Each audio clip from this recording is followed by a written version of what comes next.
130강입니다. 170문 성찬 두 번째 내용인데요. 169문을 복습을 좀 하고 168문 군문을 좀 복습하고 170문을 보도록 하겠습니다. 성경 본문은 시편 16편 1절부터 11절 그리고 요한복음 6장 53절로 58절입니다.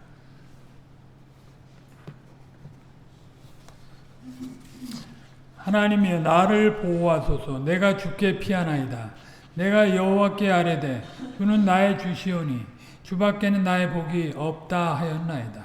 땅에 있는 성도는 존귀한 자니 나의 모든 즐거움이 저희에게 있도다. 다른 신에게 예물을 드리는 자는 괴로움이 더할 것이라. 나는 저희가 드리는 피의 전제를 드리지 아니하며 내 입술로 그 이름도 부르지 아니하리로다. 여호와는 나의 산업과 나의 잔의 소득이시니 나의 분깃을 지키시나이다. 내게 줄로 재어준 구역은 아름다운 곳에 있으며 나의 기업이 실로 아름답도다. 나를 훈계하신 여호와를 송축할지라. 밤마다 내 심장이 나를 교훈하도다. 내가 여호와를 항상 내 앞에 모시며 그가 내 우편에 계심으로 내가 요동치 아니하리로다. 이러므로 내 마음이 기쁘고 내 영광도 즐거워하며 내 육체도 안전히 거하리니 이는 내 영혼을 음부에 버리지 아니하시며 주의 거룩한 자로 썩지 않게 하실 것임이니이다. 주께서 생명의 길로 내게 보이시리니 주의 앞에는 기쁨이 충만하고 주의 우편에는 영원한 즐거움이 있나이다. 아멘. 요한복음 6장 53절로 58절 예수께서 이르시되 내가 진실로 진실로 너희에게 이르노니 인자의 살을 먹지 아니하고 인자의 피를 마시지 아니하면 너희 속에 생명이 없느니라. 내 살을 먹고 내 피를 마시는 자는 영생을 가졌고 마지막 날에 내가 그를 다시 살리리니 내 살은 참된 양식이요 내 피는 참된 음료로다. 내 살을 먹고 내 피를 마시는 자는 내 안에 거하고 나도 그 안에 거하나니 살아계신 아버지께서 나를 보내심에 내가 아버지로 인하여 사는 것 같이 나를 먹는 그 사람도 나를 인하여 살리라. 이것은 하늘로서 내려온 떡이니 조상들이 먹고도 죽은 그것과 같이 아니하여 이 떡을 먹는 자는 영원히 살리라. 아멘.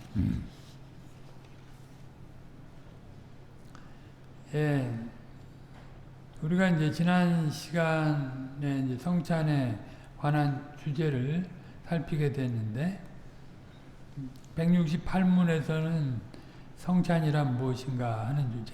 여기서는 이제 성찬의 정의와 성찬에 참여하는 자의 유익이 무엇인지 배웠습니다.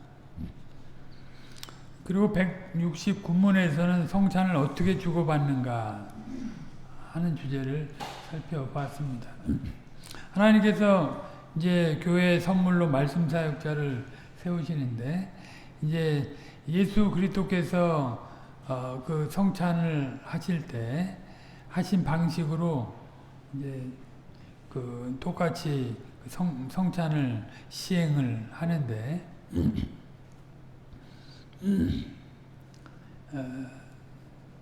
그것이 과연 이제 그리스도와 어떤 연결점이 있는가 하는 것들을 우리가 이제 일부 보았고 이제 일부 볼 것입니다.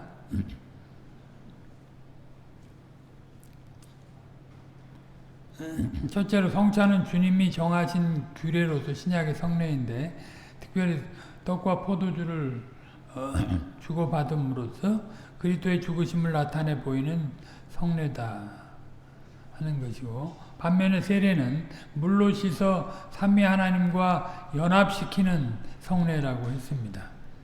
삼위 하나님과 연합되는 일은 그리스도와 연합되는 일을 통하여 이루어지는 것이기 때문에 세례는 우리가 믿음으로 그리스도와 연합됨을 표하는 그런 성례가 되는 것입니다. 반면에 성찬은 우리가 믿음으로 그리스도와 교제 가운데 나아가는 것을 인치는 성례라고 하겠습니다. 이 두 성격을 합해서 흔히 성례를 그리스도와의 연합되고 교제하는 것, 은혜 언약의 표와 인이라고 부르곤 합니다. 연합과 교제, 이 표현이 하나님께서 우리 인생과 언약 맺으신 본의가 적절하게 여기에 담겨 있습니다. 이 표현에 우리가 하나님과 언약을 맺는 것은 하나님과 특별한 관계에 들어가는 것이고, 또한 하나님과 특별한 관계에 들어갔으면 그 관계를 계속 유지하면서 완성되어 나가는 것입니다. 그러니까 에덴에서 잃어버렸던 그런 하나님의 형상과 그 하나님의 나라의 완성, 그거를 이제 둘째 아담이신 그리스도 안에서 회복하고 충만하게 이루는 일을 하는 것입니다. 그걸 위해서 이제 은혜의 방도가 있는데 말씀이 있고 성례가 있는 거죠. 또 웨스트민스터 신앙고백서에서는 기도까지 포함시켜서 있다고 한 것입니다. 그러니까 주님의 그 생명이 있는 사람은 반드시 그런 속성을 보여요. 주님과 연합된 자로서의 속성과 주님이 목표한 대로의 그 분명한 움직임을 보인다. 그 사람이 무슨 일을 해도, 그 사람의 쉼이 있거나 공부를 하거나 뭐 아니면 운동을 하거나 뭘 해도 다 그것과 관련돼서 하는 것입니다. 뭐 음식을 먹는 것도 그렇고 또 여행을 가는 것도 그렇고 다 그것과 관련된 것이에요. 이제 그런 게 관련이 되지 않는 우리의 신행이라고 하는 건 참 허망한 것이, 헛된 것이라고 말씀하지 않습니까? 그러니까 내가 주님과 연합된 존재로서 그렇게 그리스도를 드러내고 하나님 나라를 나타내고 완성해로 나가는 것, 이것이 교회 아로서 되는 거니까 그거를 교회 아로서 누려가지 않는 사람은 자신을 기만하는 거고 다른 사람을 기만하는 거예요.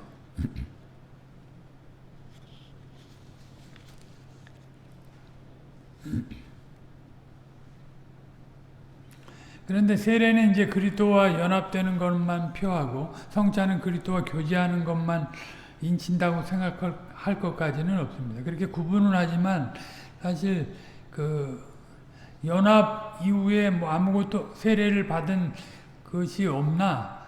근데 세례는 한 번으로 끝나는 게 아니라 그랬죠. 평생 갱신의 세례식은 한 번 받지만 평생 갱신의 그런 세례의 그 정신을 실효성 있게 누려간다.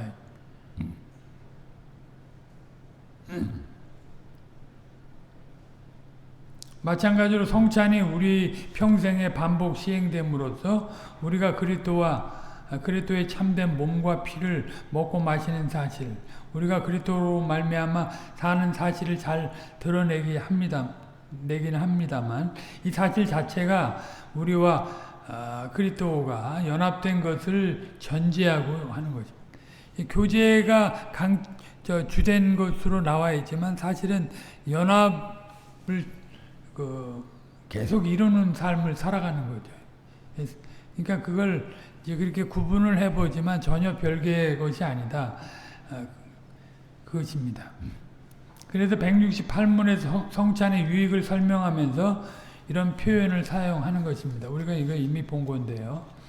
그들이 그리스도와 연합되고 교제하면서 더욱 견고해지고, 뭐 교제만 있으면 이제 연합이라는 말을 안 넣어도 되는데 이제 그런 성격이 있으니까 서로 간에 이런 표현을 하는 것입니다. 성찬이 주는 유익은 그리스도와 교제하면서 더욱 견고해지는 것인데 이는 동시에 그리스도와 연합됨에서도 더욱 견고해진다. 그리스도의 연합이 더욱 견고해진다. 이렇게 세례와 성찬이 그 내용에서 서로 겹치는 면이 있습니다만 그러면서도 각각 특징적인 면을 갖고 있습니다.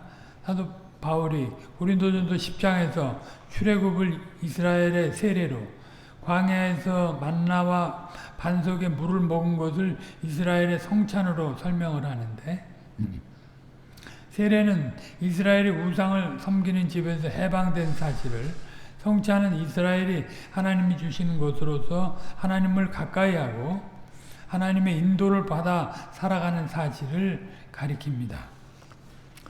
고린도전서 10장 1절로 4절. 형제들아, 너희가 알지 못하기를 내가 원치 아니하노니 우리 조상들이 다 구름 아래 있고 바다 가운데로 지나며 모세에게 속하여 다 구름과 바다에서 세례를 받고 다 같은 신령한 식물을 먹으며 다 같은 신령한 음료를 마셨으니 이는 저희를 따르는 신령한 반석으로부터 마셨음에 그 반석은 곧 그리스도시라. 구약의 그 모든 형식과 제도는 그리스도를 지향하고 그리스도를 나타내는 거예요. 일부. 이 그리스도가 배제된 제사, 절기, 형식, 법 이런 것은 아무것도 아니에요. 그리스도가 항상 메인으로 있는 겁니다. 그 내용 속에 모형적으로 그 모형적인 역사가 있는 거지만 그 모형의 실체 대신 그리스도를 늘 바라면서 제사, 절기 그 외에 무슨 형식들, 법들을 다 취한다.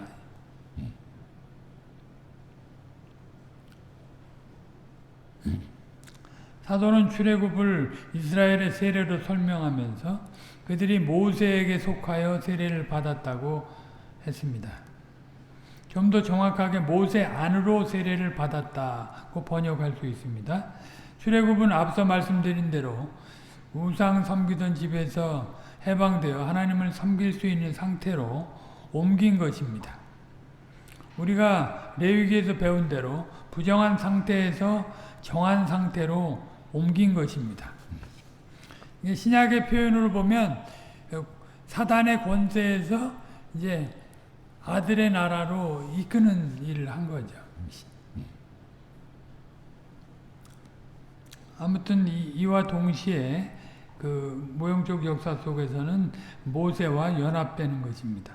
모세와 연합된다는 것은 구약의 중보자와 연합된다는 뜻입니다. 이 사실을 가장 잘 보여주는 경우 가운데 하나가 모세가 돌비와 성막 규례를 받으러 시내산 정상에 올라갔을 때입니다. 모세가 돌비와 성막 규례를 받는다는 것은 이스라엘의 언약 백성임을 인정해 주시고 그들이 하나님을 가까이 할 수 있는 길을 보여주신다는 뜻입니다. 그런데 바로 그 중요한 시기에 이스라엘은 모세가 더디 내려오는 것을 그 핑계로 해서 금송아지 우상을 아론을 부추겨서 만들죠. 그렇게 해서 언약을 파기해버립니다. 언약을 확증하는 하러 올라간 사이에 백성들은 언약을 파기해버린 일을 한 거예요. 하나님은 언약 체결을 확증하는 돌비를 주실 뿐만 아니라 체결된 언약을 견고하게 하려고 성막을 세우도록 하시는데 산 아래에 있는 백성은 우상의 제전을 벌임으로써 하나님의 언약을 스스로 파기하고 말았습니다.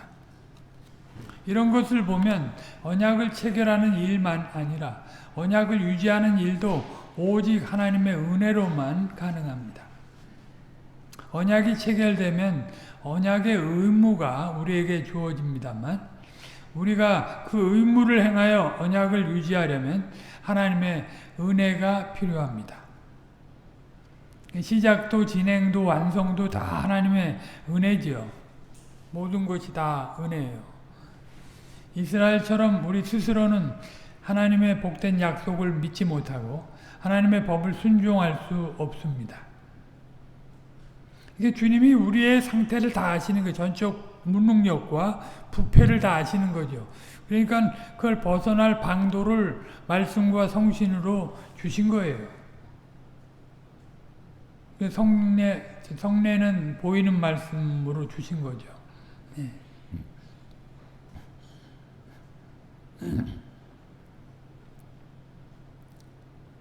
이런 사실을 깨닫는다면 우리 스스로 무엇을 하리라는 그런 과람한 마음을 버리고 오히려 늘 겸손한 태도를 품고서 착하고 좋은 마음으로 하나님의 은혜를 구해야 합니다. 이게 은혜가 있는 사람들은 항상 겸손해요. 겸손하고 끝까지 겸손해. 좋은 나무가 좋은 열매를 맺듯이 그래 못된 나무가 좋은 열매를 맺을 수 없어요. 은혜가 있는 사람은 철저히 옛사람을 벗어버리려고 하고 철저히 회개하려고 하죠. 그런 부분에. 뭐 하나님 다 하셨으니까 뭐 나 할 거 없어. 그렇게 뻔뻔한 일을 하지 않아요. 예. 하나님이 다 하셨음에도 불구하고 그 풍성한 은혜를 누리게 했음에도 불구하고 내가 게으르고 나태해가지고 못 누려서 당하는 일인데 그럼 회개를 해야 되는데 뭐 헐수할 수 없다고 그렇게 핑계를 댄다. 그러면 그게 이제 주님의 생명이 있는 마음인가? 그거 아닌 거죠.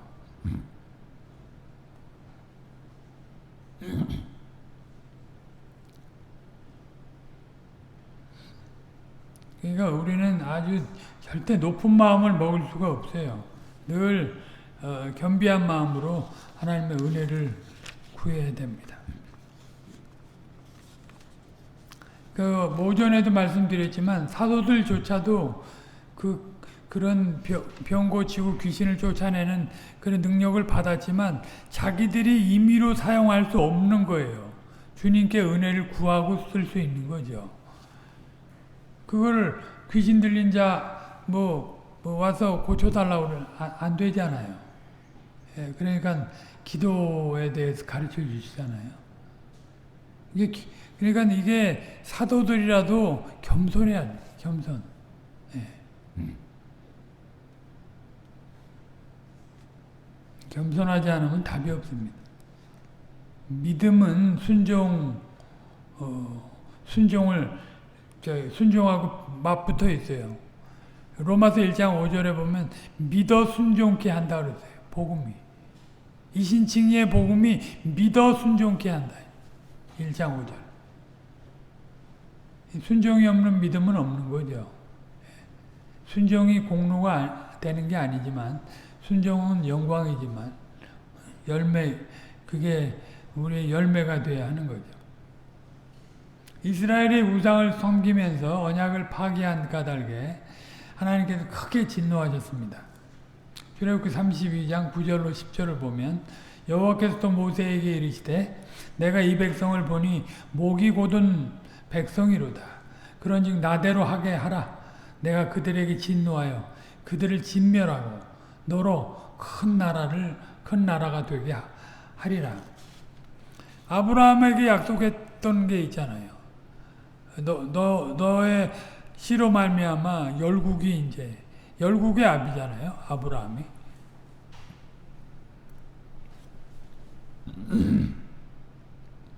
그걸 이루기 위해서 이제 모세를 통해서 애굽에서 이스라엘을 구원하시는데 그것도 궁극적으로는 참 이삭이 되신 이삭의 실체가 되신 예수 그리스도 안에서 이루어질 일을 보여주는 것.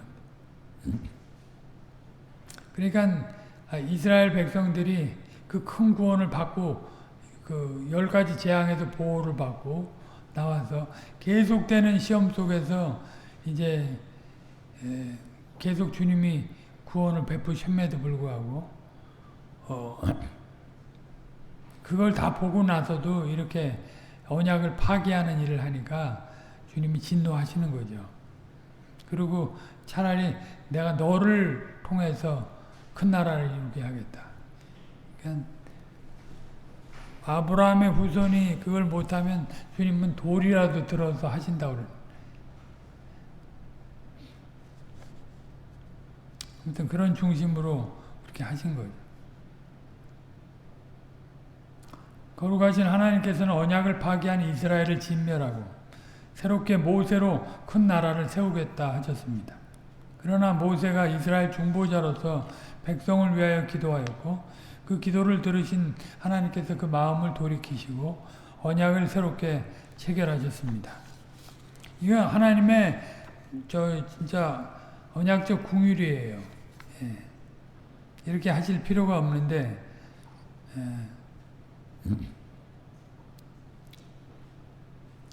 이것을 생생하게 보여주는 것이 이스라엘 진 밖에 있던 모세의 회막이었습니다. 출애굽기 33장 7절로 11절. 모세가 항상 장막을 취하여 진 밖에 쳐서 진과 멀리 떠나게 하고 회막이라 이름하니 여호와를 앙모하는 자는 다 진 바깥 회막으로 나아가며 모세가 회막으로 나아갈 때에는 백성이 다 일어나 자기 장막문에 서서 모세가 회막에 들어가기까지 바라보며 모세가 회막에 들어갈 때에 구름 기둥이 내려 회막문에 서며 여호와께서 모세와 말씀하시니 모든 백성이 회막문에 구름 기둥이 섰음을 보고 다 일어나 각기 장막문에 서서 경배하며 그 사람이 그 친구와 이야기함과 같이 여호와께서는 모세와 대면하여 말씀하시되 모세는 진으로 돌아오나 그 수종자 눈의 아들 청년 여호수아는 회막을 떠나지 아니하니라. 여호수아는 특별한 또 구속사 안에서 위치가 있기 때문에 그런 일을 하는 것입니다. 이스라엘이 언약을 파기하였기 때문에 모세는 부정해진 이스라엘 진 밖에 회막을 쳤습니다. 하나님이 임재하시는 구름이 회막에 내리게 되죠. 그 회막에. 그 회막이 성소가 된 것입니다. 하나님께서 마치 사람이 친구와 이야기하듯이 모세와 말씀을 나누셨습니다.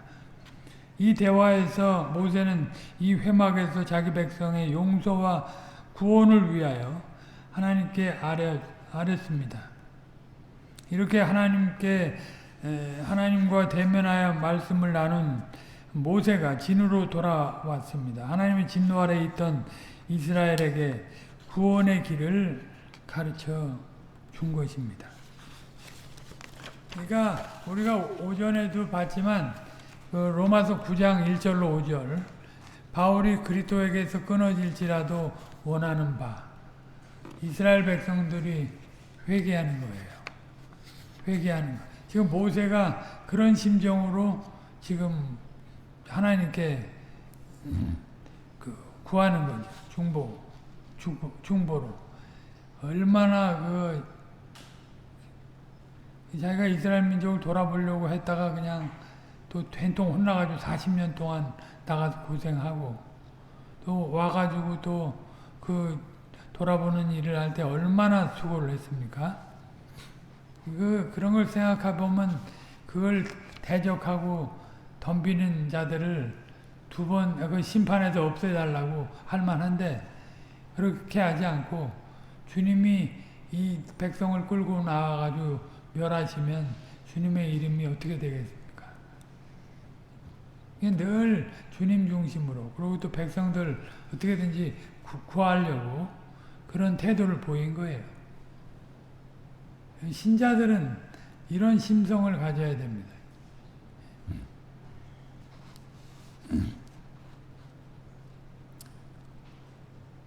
원수 사랑을 어떻게 하겠어요? 집안 식구들이 다 원수인데 그 원수 사랑을 어떻게 하겠어요? 주님의 궁유를 바라고 중보 기도를 해야죠. 주님이 은혜 주시는 대로 살기를 바라고. 모세의 중보로 말미암아 이스라엘이 다시금 하나님의 언약에 속하게 되었고 언약의 하나님께 가까이 나아갈 수 있게 되었습니다. 바로 여기에 이스라엘이 세례를 받아 모세에게 속했다는 뜻이 있습니다. 회막에서 모세와 대화하고 진에 돌아간 모세는 장차 오실 메시아의 그림자와 예표였습니다. 그와 같이 이스라엘이 광야에서 만나를 먹고 반석의 물을 마신 것은 결국 그리스도와 교제하는 것을 표하고 인친 것입니다. 이게 온통 그리스도예요. 성막도 다 그리스도를 표상하고 그 외적으로 뭐 그런 뭐 만나 반석 뭐 이런 그런 것도 다 그리스도 구약에도 전부 오실 그리스도를 나타내는 거죠. 신약은 오신 그리스도를 나타내고 그리스도와 상관이 없는 이스라엘 백성들의 신행이라고 하는 건 아무것도 아니에요. 헛된 거예요. 천천의 강수 같은 그런 뭐 제사 아무리 드려도 아무것도 아니에요. 그건 아무것도 아니에요.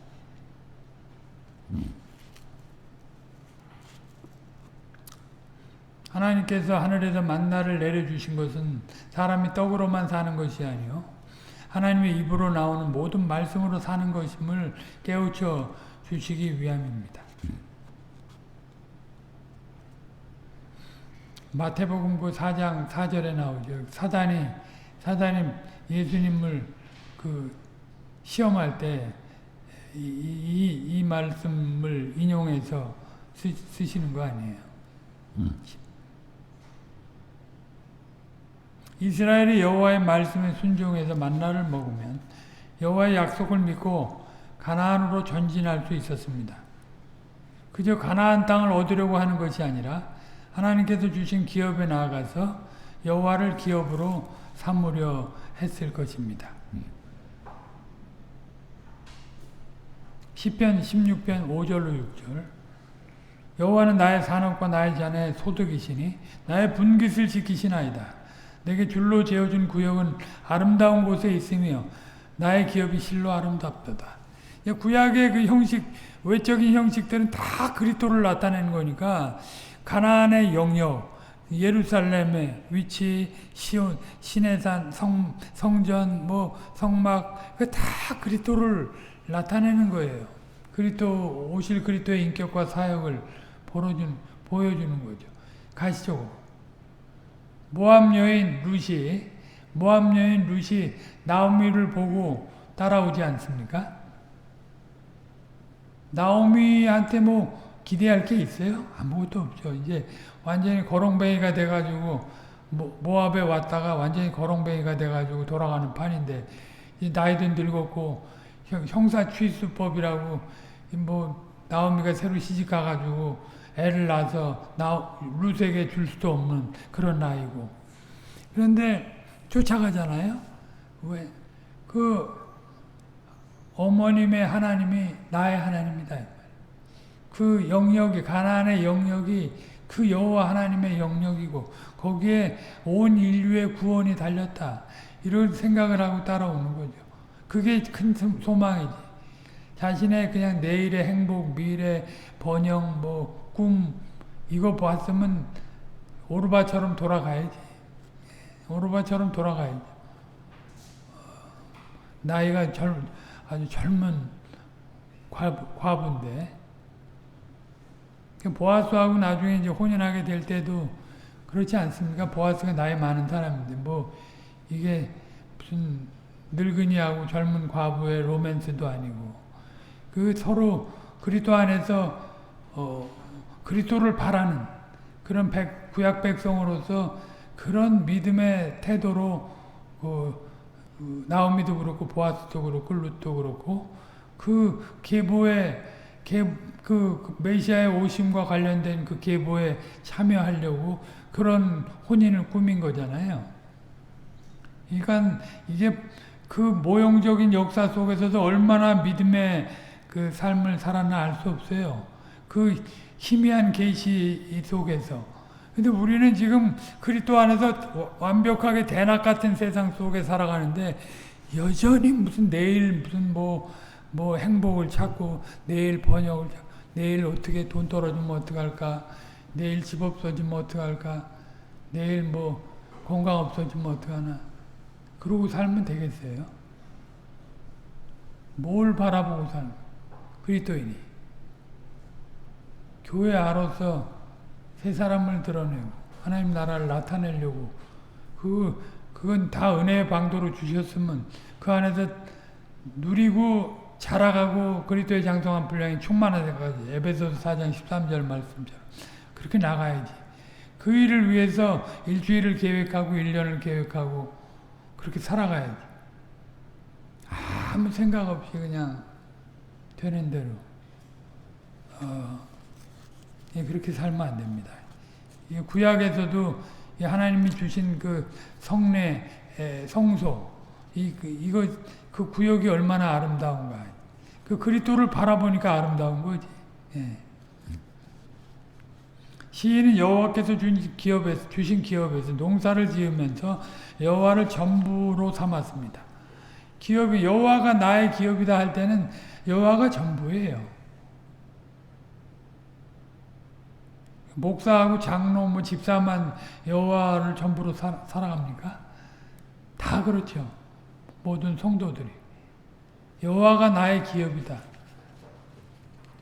그의 품성을 발휘하고 그의 나라를 나타내고 그게 우리의 책무인데 우리가 상속자인데 그게 유산을 받았는데 그걸 안 하고 뭘 합니까? 그냥 혼인을 하려고 해도 그런 것 때문에 혼인을 하려고 하고 사업을 해도 그 일을 하려고 해야 되고 공부를 해도 그렇고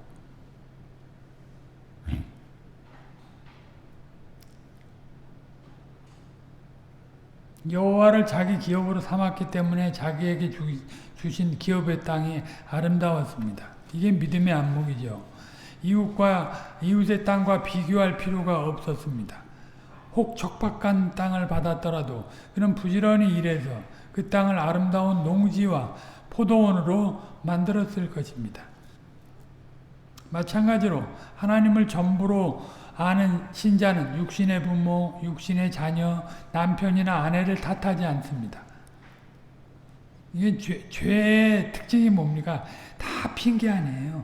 누구 때문에, 자식 때문에, 남편 때문에, 아내 때문에, 뭐 환경 때문에, 조상 때문에, 뭐 다 핑계. 예. 그러나 그 신자는 그렇게 하지.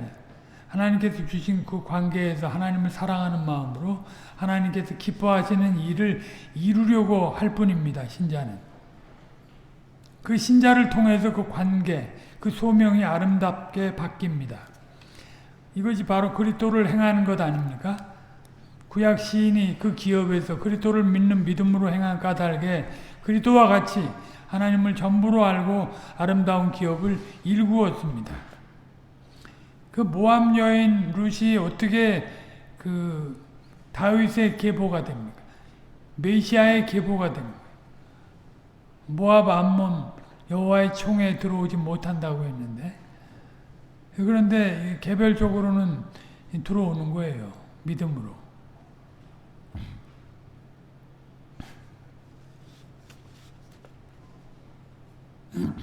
그 기업의 땅에서 소산이 얼마나 나왔는지 알 수 없습니다만 그 시인은 그 소산으로 하나님의 거룩한 사명을 이루고 나갔습니다. 16장 3절 시편 땅에 있는 성도는 존귀한 자니 나의 모든 즐거움이 저에게 있도다. 이미 줬어요. 즐거움을. 야, 너 요만큼만 하면 내가 요만큼 즐거움 줄게가 아니고 이미 어마어마한 수원지를 즐거움으로 줬어요. 거기서 뽑아 쓰기만 하면 돼. 우리는 뽑아 쓰기만 하면 돼. 아주 뭐 물 걱정 없이 뽑아 쓰기만 하면 되죠. 그게 즐거움이잖아요. 예.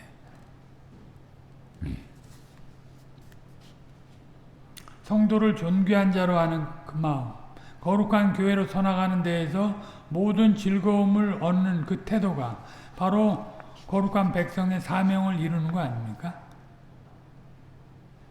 이게 교회와 관련돼서 살아가려고 하는 것이 아닌 그런 사람은 사명도 몰라요. 무슨 사명을 합니까? 그냥 겨우 그냥 인색함으로나 더 뭐 억지로나 뭘 하지 어떻게 사명을 합니까?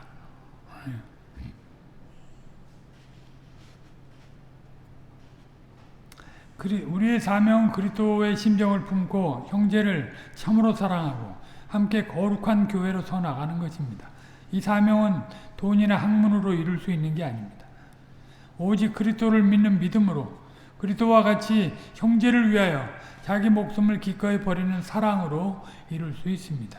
그러므로 구약의 시인이 그리스도와 같아지는 부활을 소망한 것은 실로 아주 자연스러운 거예요. 그러니까 우리는 성찬에 참여하면서 늘 그리스도의 죽으심과 다시 오심을 소망하고 살아가는 그 혼인 기약이 이르렀으니까 그거 주님과 함께 그걸 먹을 소망을 가지고 이 땅에서 살아가는 거 아니에요. 시편 16편 9절로 11절 이러므로 내 마음이 기쁘고 내 영광도 즐거워하며 내 육체도 안전히 거하리. 이는 내 영혼을 음부에 버리지 아니하시며 주의 거룩한 자로 썩지 않게 하실 것임이니이다. 이 부활을 내다보는 거예요. 이게 우리가 부활절 때 이 시편 16편을 몇 번 봤습니다. 주께서 생명의 길로 내게 보이시리니 주의 앞에는 기쁨이 충만하고 주의 우편에는 영원한 즐거움이 있나이다. 우리의 목표는 이 땅에 있지 아니하고 영원한 구원에 있습니다. 우리가 이 땅에서 그리스도의 심정을 품고 살면 그리스도로 충만해지는 그날을 자연히 소망하게 됩니다. 이 그리스도를 품고 살지 않으니까 그걸 소망 안 해. 안 하는 거예요. 예.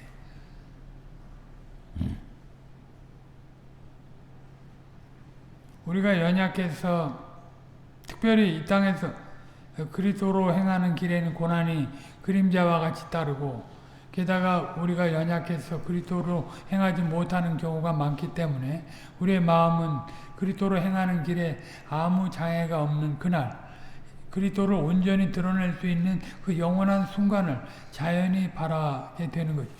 내가 이게 주의 뜻대로 살려고 하는데 육신과 세상과 사단이 계속 방해하는 거예요.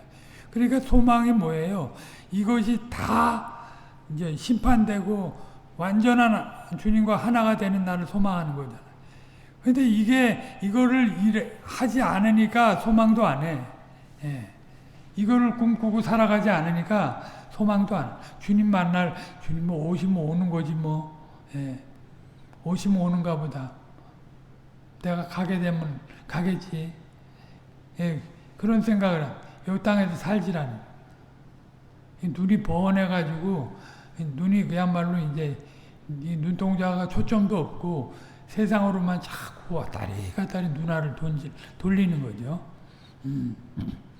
그런 사람이 뭐 소망을 그리스도와 하나가 되는 날을 소망하겠습니까? 과연 눈물을 흘리며 씨를 뿌리는 자가 기쁨으로 단을 거둘 것입니다.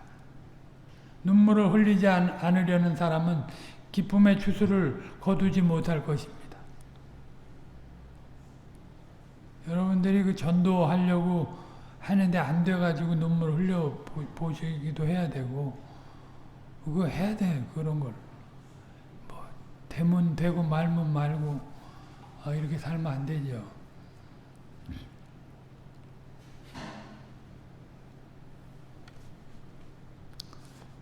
물론 이제 그리스도로 행하는 길에 눈물이 있습니다. 슬픔만 있는 것은 아니고 기쁨이 있긴 합니다만 그 기쁨에도 눈물이 있습니다. 그러나 우리가 믿음으로 흘리는 그 거룩한 눈물은 헛되지 않습니다.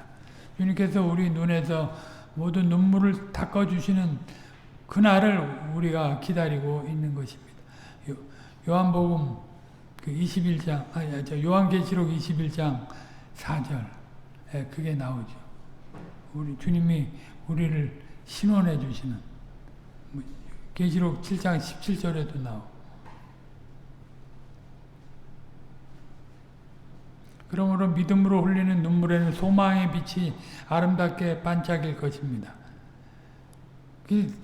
내일이 없이 흘리는, 고통 속에 흘리는 눈물 속에는 저주와 한이, 탄식이 들어가 있겠지, 그 눈물의 색깔에. 그러나 소망을 가진 사람은 그 소망의 빛이 그 눈물에 들어있는 거예요. 아름답게. 그 빛이 하늘 주님에게서 비칩니다. 그 눈물에서 우리는 영광의 소망이신 주님을 바라봐야 합니다. 우리가 주님과 같아질 그날을 바라봐야 합니다. 그리스도의 장성한 분량이 충만한 데까지 이르를 그날을 바라봐야죠. 이것이 우리가 주님으로 말미암아 사는 것입니다. 주님으로 말미암아 사는 그것이 성찬에서 우리가 누리는 참된 유익입니다.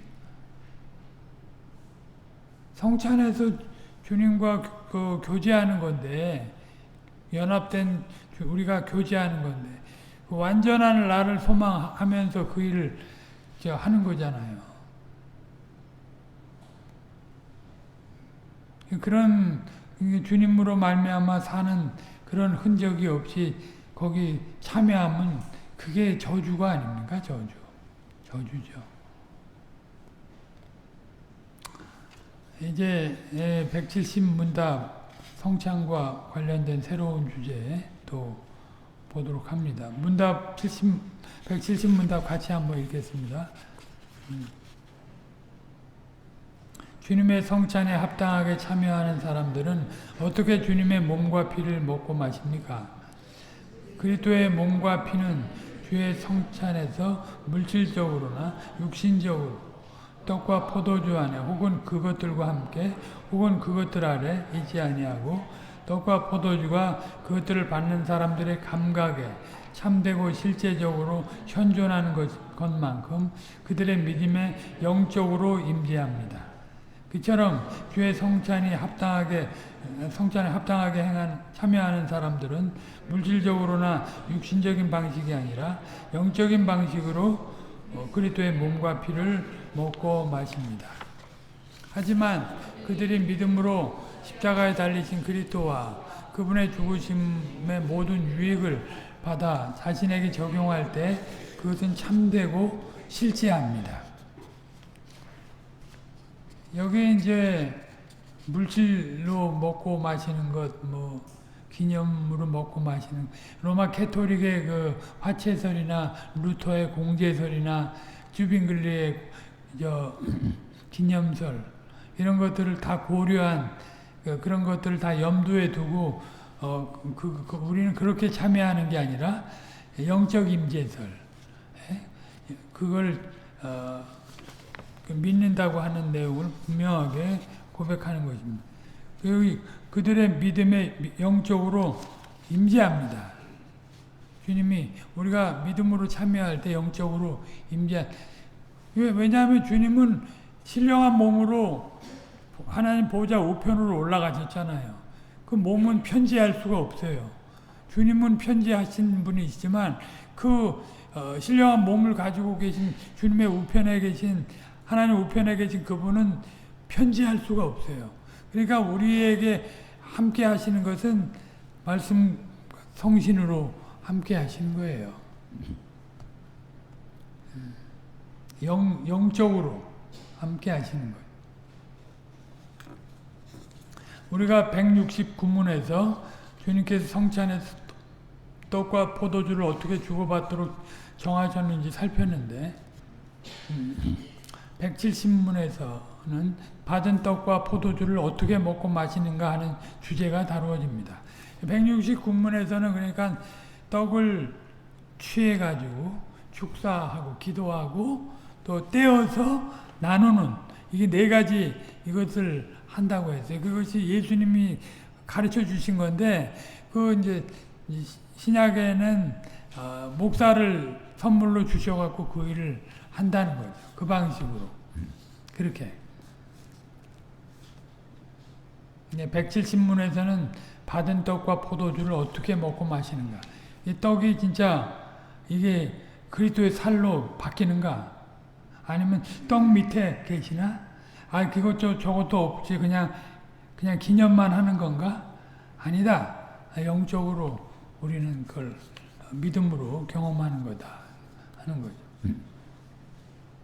말씀 사역자가 제정의 말씀과 감사와 기도로서 떡과 포도주를 성찬의 특별한 용도로 삼고 주님께서 하신 대로 떡을 들고 떼어 떡과 포도주 둘 다를 성찬에 참여하는 사람들에게 주면 참여한 사람들도 역시 주님의 정하신 대로 떡과 포도주를 받아 먹고 마시되 특별히 주님의 죽으심을 감사하는 심정으로 기억해야 합니다. 이렇게 주님이 정하신 대로 성찬의 떡과 포도주를 먹을 때 합당하게 성찬에 참여한 사람들이 어떻게 해서 주님의 몸과 피를 먹고 마시는가 하는 것입니다. 떡과 포도주를 먹고 마시는데 어떻게 해서 주님의 몸과 피를 먹고 마시게 되는가 하는 것을 이제 보도록 합니다. 그 자세한 내용은 다음 시간에 보겠습니다. 오늘 여기까지 하겠습니다. 거룩하신 아버지 하나님, 참으로 성찬은 주님이 제정하신 성례고 성찬에 참여할 때 참으로 우리가 영생의 복을 누린다 하는 것을 기억하게 되옵나이다. 그래서 주님께서는 그것을 세우신 사역자를 통해서 주님이 낮아지셔서 성만찬 때 보여주신 방식으로 하게 하셔서 그 은혜를 누리게 하시옵나이다. 이제 그것을 저희들이 먹고 마실 때 어떤 방식으로 어떤 것을 먹고 마시는가 하는 것에 대해 살펴보겠사옵나이다. 우리가 그것은 다음 시간에 살펴볼 것이었는데 진실로 이 성찬이 주님을 소망하면서 참여하는 그런 소망의 성찬이라 하는 사실을 우리가 잊지 않게 하여 주셨고 늘 그리스도와 하나가 된 존재로서 그 성찬을 누린다 하는 것들을 잊지 않게 하옵소서. 오직 그리스도를 드러내기 위해서 성찬에 참여하고 성찬의 유익을 누려야 할 줄 아옵나이다. 그저 종교적인 행사로 참여하게 된다면 우리에게 아무런 유익이 없고 오히려 그것이 우리의 죄를 먹고 마시는 꼴이 되고 마는 것이 없나이다. 정신을 차리고 이제 성찬에 바르게 참여해서 하나님이 이제 그날 우리와 함께 하시는 그날 우리의 눈물을 씻겨주시고 함께 혼인잔치의 기약 때 함께 하실 그날을 저희들이 소망하면서 성찬을 누려갈 수 있게 하여 주옵소서. 모든 걸 주께 의탁드리옵나이다. 우리 구주 예수 그리스도의 이름으로 기도합나이다. 아멘.